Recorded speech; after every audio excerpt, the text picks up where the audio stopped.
25th of March 2025. I'm balanced on the phone here on the digger bucket. I did a video earlier on there on the Garda Siochana because I'm asked to give it, not because I want to be dealing with it. I'm gone out of there 20 years. In fact, this time of year, 5th of March, so I'm retired 20 years. But before I joined it, in the 1920s, 30s, 40s and 50s, there was iron heel discipline. It was modelled a little bit on the previous RUC, although I have some of the books of an old RIC constable, and there doesn't seem to be the same level of hostile discipline in his writings and in his booklets and his training manuals, which I have some of them, as there was for the guards. The first thing happened when the Irish state came into being. I don't know, was it Collins being shot or not? But the Irish state decided there was too much drinking, people must be dour, they must be goaded into religious observance as a method of control, not necessarily a method of spirituality. And the guards had to stay in the barracks. They called it living in mess. And if they wanted to get married, they had to apply for permission, and they had to attach a £20 note to show that they were solvent. And then it would be returned when they got permission to marry. It would be returned anyway. So they could decide you wouldn't be allowed to get married. And there was probably, I'm not sure, but there was probably a bit to see, was your partner all right? I never heard of anyone being refused, to tell you the truth. And the books, I'd read the old books in the station, and it'd be all full of Garda Smith was in the station in such a place and he didn't make his bed. You're expected to make your bed every morning. There was an obsession with cleanliness.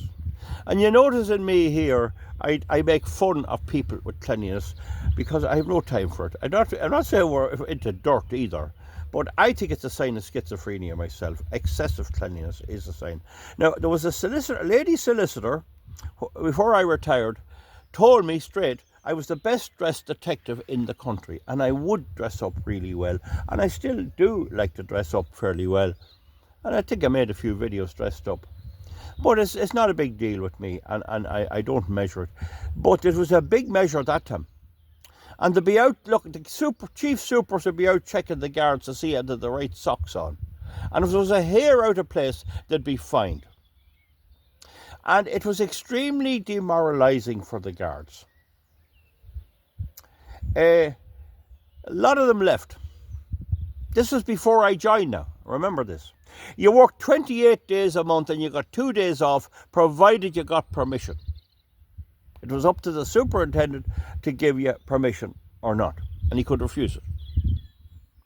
And you had to state where you were going to reside if you were living in the station for your 2 days off, so it could be to go home to see your parents. A lot of the guards would take turf banks, that was permitted, and they'd have take a few drills of spuds with a farmer. He'd give them 3 drills of spuds and they'd go out and help with the whole crop, and that was done a lot. It wasn't particularly frowned on. A lot of guards fished and caught fish, and I fished. I like to catch a trout myself.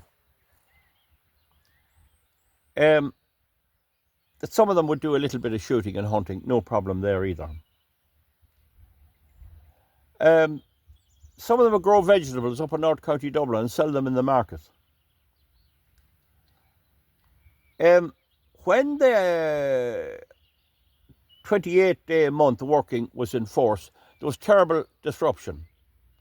They started forming unions. There was an out meeting at the Macushla, which was resisted by the authorities, the Macushla Ballroom in Dublin. As a result of that complaining and agitation, the government decided to hold a commission called the Conroy Commission.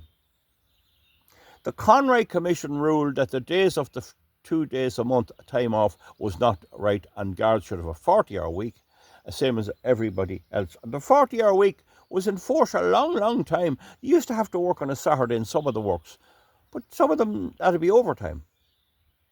So the Conroy Commission gave the guards a 40-hour week with overtime if they had to work extra. And a lot of the senior officers couldn't take it. When they got the bill in to pay overtime to the guards, they didn't like the guards. They looked down their noses on the guards. A lot of them would not want to pay it. And there was a struggle between what was agreed by the unions and what the local officers would give.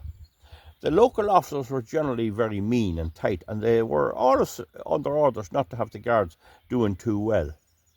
The idea was to give you enough to get by and maybe rear your family, but not enough that you grew too big for your boots. So that was the McCushla ballroom, and that changed the whole thing about living in the station. Although I lived in Balbriggan station, but it was by permission. You got permission and they'd let you stay there, and they would insist you keep it right, no big problem. I ate and drank and slept in Balbriggan Garda station. That died out altogether. Guards began to get cars too, but the promotion system favoured austerity. You had to be of an austere view. You couldn't be cheerful unless you had pull with a TD or a minister. Then you might get promoted. But the ordinary guard had to be kind of a bit dour. Although I got promoted, I was one of the youngest sergeants ever. I was on the promotion list at 27 at Balbriggan. I had a gift for the law, and that was recognised early on, but then they began to see that I was a bit of a threat. There was a very little emphasis on professional competence. A lot of the senior officers didn't know how to be competent. All they knew was the guard clean? Had he the right socks on him? Had he a crease in his trousers? Had he his hair cut? Was he tippling? That be drinking to excess. Didn't mind you taking a drink, but they'd be watching to see were you tippling. And they wanted you playing football, and I saw write-ups on guards when their 2 years would be up to get their appointment confirmed from recruit to full guard. And if he was playing, he plays football. He doesn't play football. Football was everything. Now, in my community, football still is everything. But still you can, as a civilian or anything else, you can work and do your job. My vet, nobody cares whether he's a footballer or not. He comes out and he does the job. But in the guards, you didn't have to be a footballer. But they'd comment on it if you weren't playing football. And then I was in Ballymote and Sligo, and a lot of the guards had cut turf, and they wanted me out to cut turf, and I wouldn't have anything to do with it. But I left the land to get away from Hearts, and when they wanted me to go out and cut turf, they wouldn't be happy with that either. Yes, there was a culture in the guards, but the old guards in the 30s, the 20s and 30s, went through an awful time. They survived psychologically. Well, there was a war in Europe and all that, but it was very hard on the psychology that time. I didn't experience that. Imagine having your boss coming in to see, did you make your bed?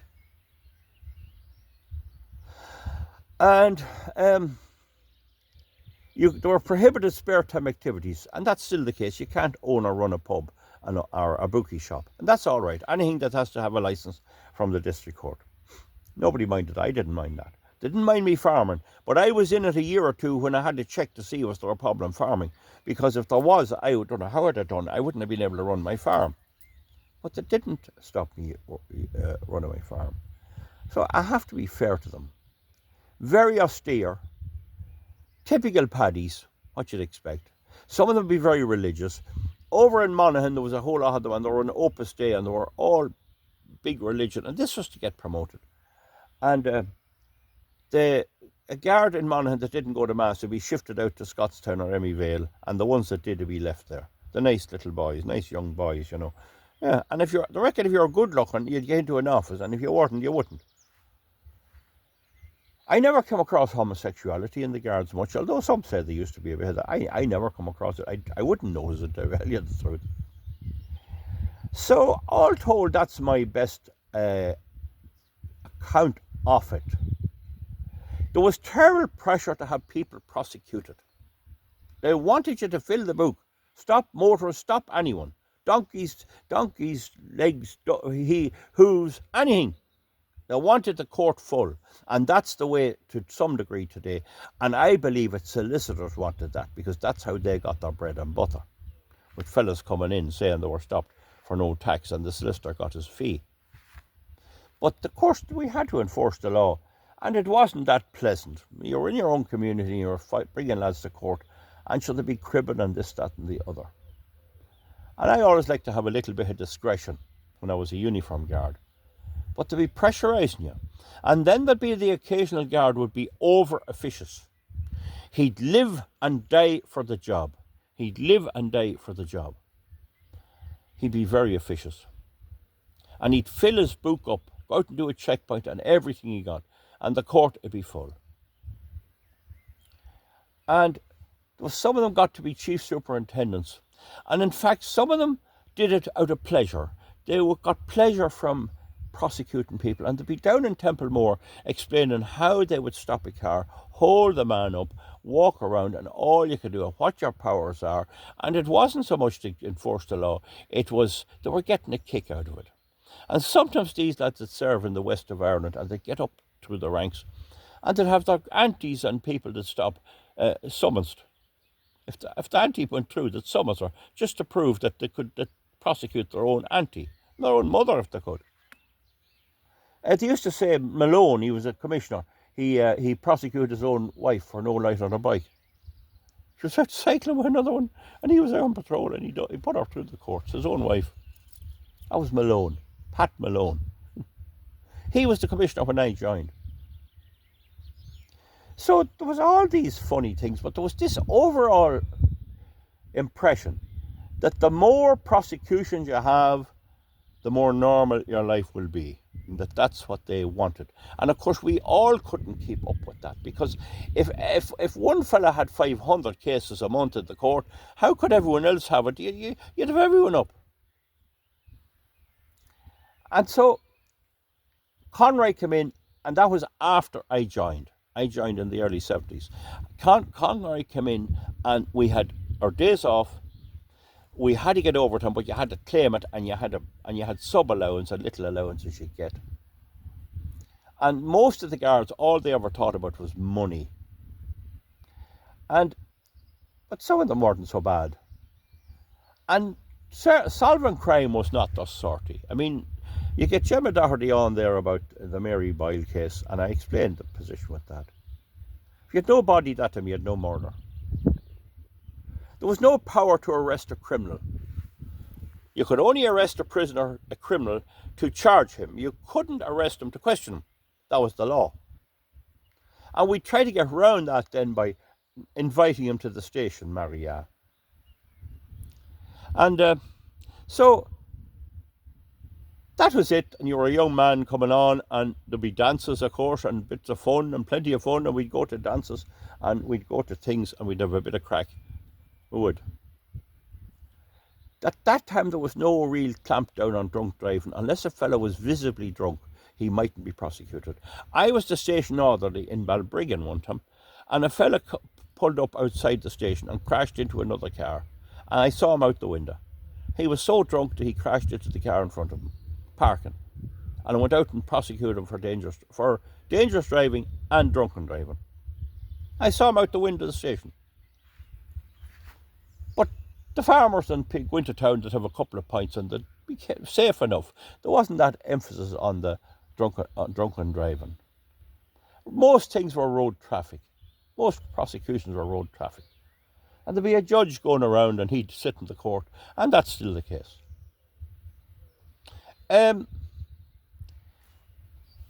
Some of them would see the funny side of a thing, but I had a very good sense of humour, as you could see. And if I could have fun, and I'll tell you about some of the pieces I used to do, I'd always have some bit of fun. And we tried to have that. You needed that to keep you sane. And they'd be obsessed with promotion. And the kind of it was, because I was sort of independently minded, you could have an inspector there, maybe in Dublin or somewhere, and he'd be out to catch me. I'd be doing nothing wrong at all. Nothing wrong.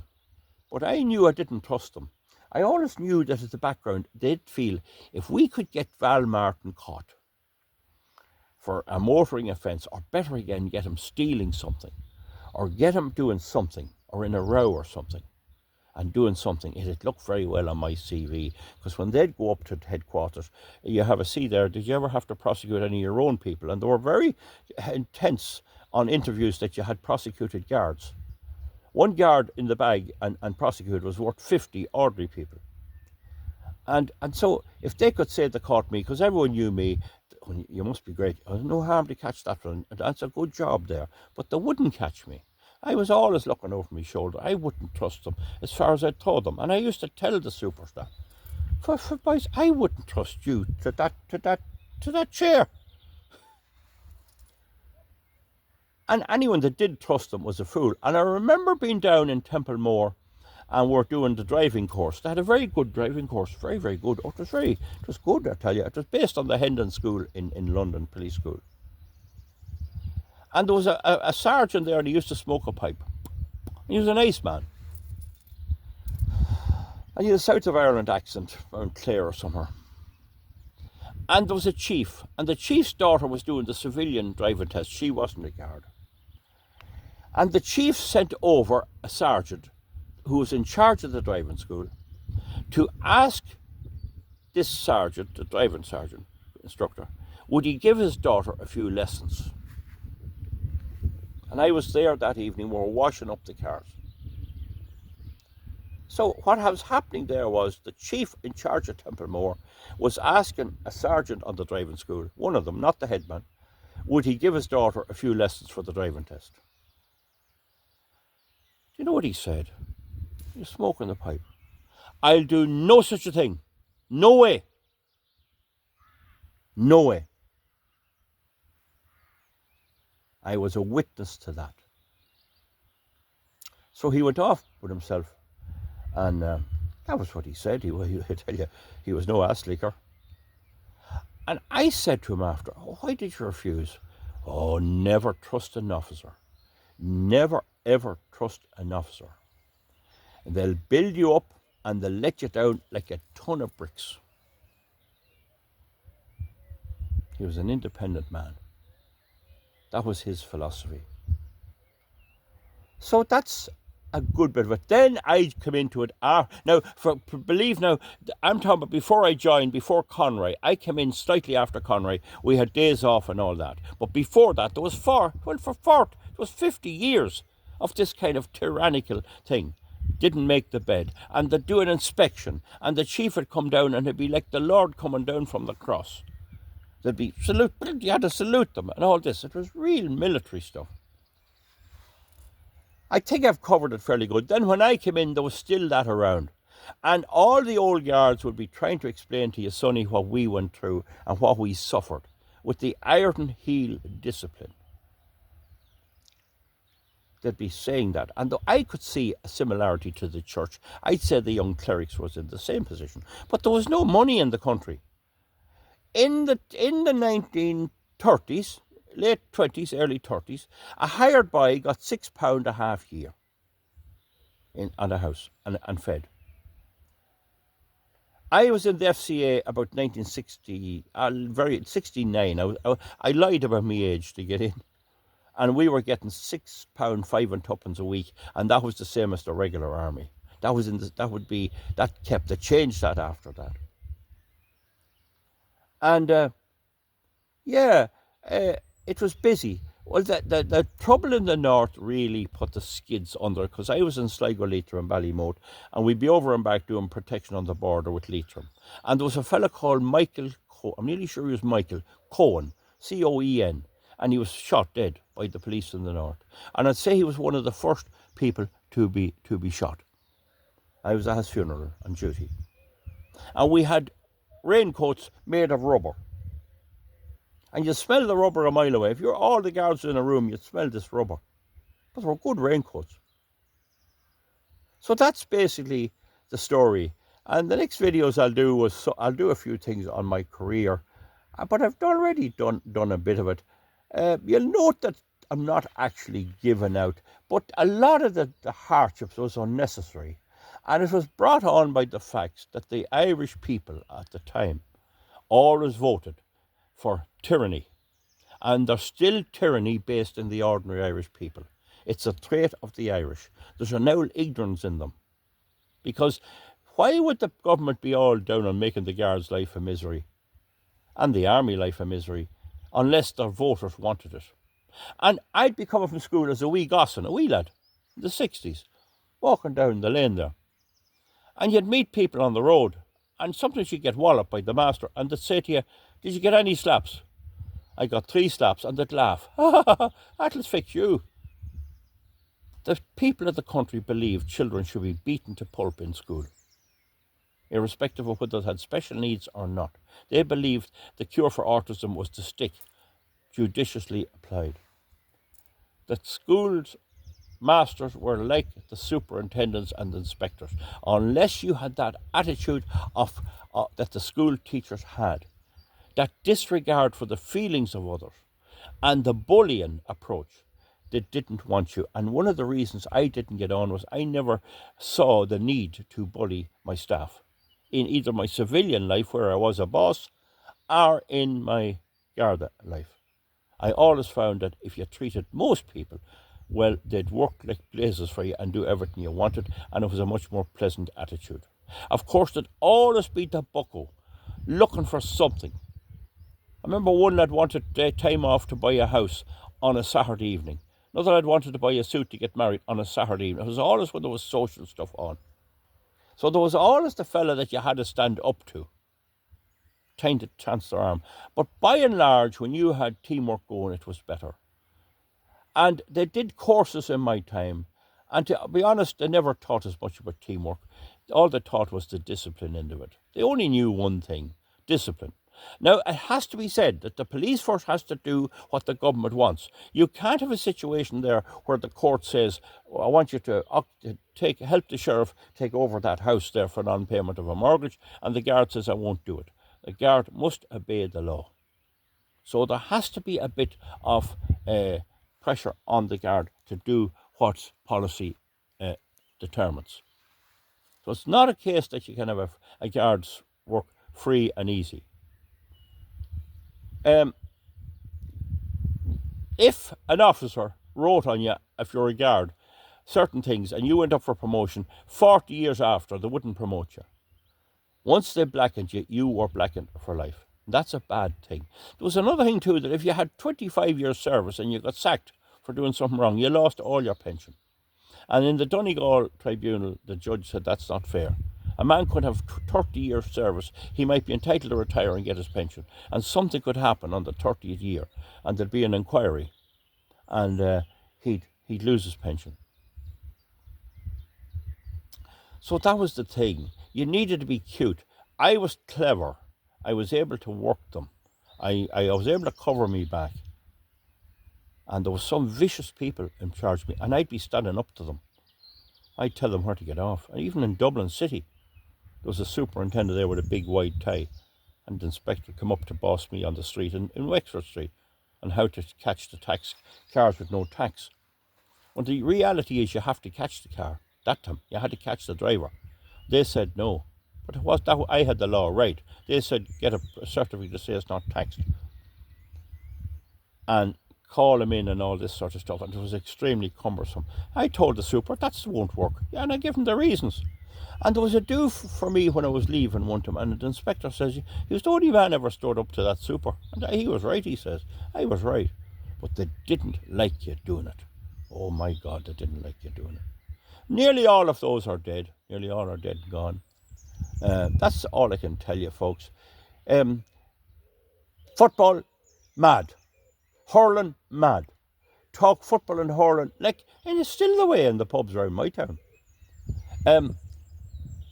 Then running, keeping fit, press-ups, running, and run until they wouldn't be able to run anymore, and everyone cheering them on. A waste of time.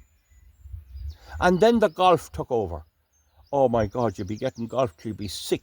Golf. And there was one fella, and he was a clerk, and he used to get the little stamp, the little wooden station stamp for stamping a document. And he'd have a Wellington over there, and he'd be hitting it in the station, trying to put the stamp into the Wellington. And a hole in one, and a hole in two, and a hole in three, and they'd be talking about golf. I had no interest in it. You'd be out with them. Oh, bet all. There was no mobile phones that time. But the days off every month was great because I could come home and I could do things, and it was great. Like, I don't think I'd have stayed in it only for that. But they'd have had to bring in some changes anyway. So that's the best I can tell you of my experiences in the Guards. I came through it all right. And I saw a good lot of colleagues killed. And that's hard. I brought the doctor to some of them. Dead, and them dead. Shot dead by the IRA. So I was considered very reliable to go to a scene of a crime, or if I went to a scene of a crime, it'd be military done. And a lot of the old supers would arrive, and they had no acumen for investigation at all. And they'd arrive and they'd want to plough in, and sometimes the guard at the scene would let them plough in looking. And I'd say, out! And they'd be the superintendent. You're not going in there. I'm entitled. I'm senior to you. You're not going in there. I'll stop you. And they get thick, and you'd have to stop them because they'd go ploughing in and they destroy the whole scene. They had no, all they knew, they were taillight policemen. And that's what happened about 1994. Commissioner Larry Wren decided that he was going to do away with the murder squad, and that every superintendent was sufficiently trained to investigate a crime. And the fun, that's when the fun began. That's when the fun began. Well, how are you? That's when the fun started. They couldn't investigate anything. They couldn't track an elephant in snow. But they got on. And some of them had relations who were TDs and politicians. And the biggest benefit of all was if you had someone who was a chief. If you had an existing chief superintendent, he could pull you on up by ringing up. And I'll promote your fella and you promote mine. And of course, I had none of that at all. And so it kept me down. It doesn't matter much, but I'd have had a bigger pension if I had to get promoted. I was very well able to be a superintendent or a detective superintendent. And then there'd be a crime and you'd get someone over you, an inspector or a superintendent. I'll tell you how you'll solve this crime. Stick with it. Stick with it. You have a bit of overtime there now. And they thought that if you went out where the crime happened and stayed there, like for a year, stay there like this, like this, that you'd solve it.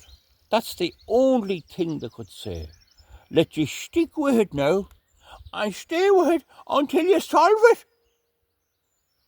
There was no such thing as the technical part of it, the examination of the scene, weighing up all the likely suspects. That didn't even enter into their thinking, and they became very high-ranking in some cases. One fella down in the Midlands, they'd hate to go, they'd have to go. In the Guards, you go the day you're 60, and that's it, out. And there's no comeback. But one chief superintendent down in the Midlands, he offered to work free for 2 years. They couldn't take having to go. And when they'd go, they'd be lamenting that they hadn't the power. They lost all this power. And I knew an inspector over the west of Ireland, and his brother was a detective guard, and the inspector was an inspector, and he was very officious. Oh, Section 32 and tax displayed, and where you could tax and insurance, and to be in the court showing all they knew about the law and everything. And he retired anyway, and he couldn't take it, and he went downhill. I think he was single, and he had to go into a nursing home. And he used to come out in the daytime and start taking notes of the cars on the street and going up to the barracks complaining that they had something wrong. There's bald tyres in that car. He was into the barracks, had them blue in the face. And he was at it. And then he got unable to leave the bed, and his brother was committed to the same place, and he was out doing it. And he used to drink a bottle of stout, the brother. You got this carry on. Big time. There was another man, I knew him up in Balbriggan, and he wouldn't feed himself. And he'd meet you on the street. He was retired about 10 years. And he'd say, are we getting a rise? Are we getting a rise? And he was stuffing everything into the bank. He was married and she was dead, I think. I don't think he had a daughter. I don't know. Can't remember. But he lived up on one of the houses along the street, and he wouldn't feed himself. And about every 3 months, he'd get so run down that he'd have to go into hospital and get meals. And the money stuck in the bank. And when you'd meet him, it wouldn't be how you doing or where you're from. And he's saying, you're in the union. Do you hear anything about a pay rise? You see, he'd get a pro rata pay rise in his pension. And he wouldn't spend the value of that bolt to such a degree that he was starving of hunger. Some of them were unbelievably mean, oh my God. But I have to say now that I'm talking about 10%. They'd be the whole talk. The other 60% of the rest would be like you or me, ordinary people, and they're living good, productive lives, retired, happy enough, good parents, reared good families, and everything else. So it's not a case that everyone's like that. But they seem to get promoted. That's the point. These traits went up to the top. And even yet today, good detective Garda women and men are kept down. They don't want you. You have to be in the right know, and you have to have a certain mindset to get promoted. And as a result, they're not good investigators. They're poor investigators. And many's the thing went wrong. I've dealt enough with it now. I hope that's a help to you. We'll see how long that is. Oh, that's 31. Good luck, folks. I'm back to my work. Bye-bye.